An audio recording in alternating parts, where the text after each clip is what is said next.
बात करेंगे class 12th की चैप्टर 4 की, जिसमें मूविंग कॉइल गैल्वेनोमीटर एक टॉपिक है।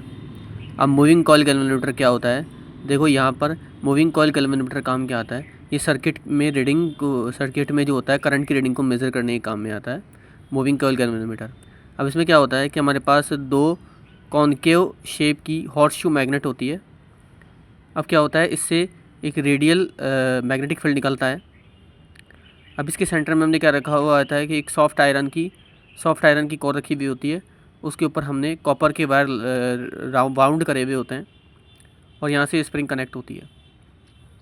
अब क्या होता है, देखो जैसे इस कॉपर के वायर के अंदर करंट फ्लो होती है, तो वैसे की वैसे क्या होता है कि ये जो कॉइल है, इस कॉइल के अंदर क्या होता है कि ये टॉर्क प्रोड्यूस करती है। और इस टॉर्क की value tau is equals to I N A B होता है।